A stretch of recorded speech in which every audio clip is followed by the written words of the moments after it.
అదే విధముగా రోమ 4:17 మనం చూసినట్లయితే, తాను విశ్వసించిన దేవుని ఎదుట అనగా మృతులను సజీవులుగా చేయువాడను అని దేవుడు మనతో మాట్లాడుతున్నాడు. ఆయన విశ్వసించిన లాజరును దేవుడు తిరిగి లేపాడు. ఆయన విశ్వసించిన ఎంతో మంది శిష్యులను దేవుడు వారి జీవితంలో అద్భుతాలు జరిగించాడు. అలాగే నీ జీవితంలో కూడా ఆయనను విశ్వసించినట్లయితే ఆయన నీ పట్ల ఎంతో కార్యములు చేస్తాడు. మీ జీవితాలను బాగు చేయగల సమర్థుడు.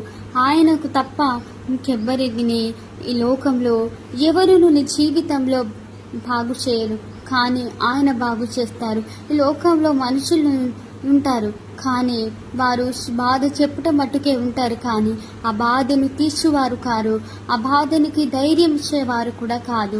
కొంత మట్టుకే మనతో ఉండి వెళ్ళిపోతారు.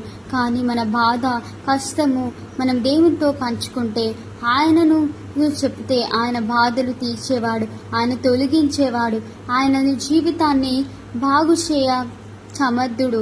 దేవుడు జీవితాన్ని ఎంతో ఉన్నతమైన స్థితిగా ఉంచుతాడు. కాబట్టి బిడ్డ, దేవునిపై నమ్మకం ఉంచు, ఆయనపై విశ్వాసం ఉంచు. ఆయన నీ జీవితంలో ఎన్నో అద్భుతాలు జరిగిస్తాడు.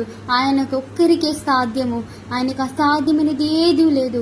నీ జీవితము కుప్పకూలిపోయినా, నువ్వు పెద్ద కుప్పలో ఉన్నా, నీకు ఉద్యోగం లేకపోయినా, నీకు పెళ్ళిళ్ళు కాకపోయినా, నీకు బిడ్డలు లేకపోయినా, నీకు తల్లిదండ్రులు లేకపోయినా, నువ్వు విధవరాండ్రవైనా, దేవుడు నీతోనే చెబుతున్నాడు. దేవుడు నీ జీవితాన్ని బాగు చేయ సమర్థుడు. ఆయనకు ఒక్కడికే నీ జీవితాన్ని ముట్టగల సమర్థుడు. ఆయన నువ్వే సమస్య ఉన్నా, నువ్వే బాధ ఉన్నా ఆయనతో పంచుకో బిడ్డ. ఆయనతో నిలబడు, ఆయనకు ప్రార్థన చేయి, ఆయనకు మొరపెట్టు. మోసే మొరపెట్టగా ఎంతో అద్భుతాలు చేశాడు. అబ్రహాము మొరపెట్టగా ఎంతో అద్భుతాలు చేశాడు కాబట్టి బిడ్డ, నీవు ఆయన మాటలు నమ్మి విశ్వసించి నువ్వు ఆయనకు ప్రార్థన చేయి, మొరపెట్టు. ఆయన నీ ప్రార్థన వింటాడు. ఆయనకు సమస్తమును నూతనమైనదిగా నీ జీవితాన్ని బాగు చేయగలడు అని నీతో మాట్లాడుతున్నాడు.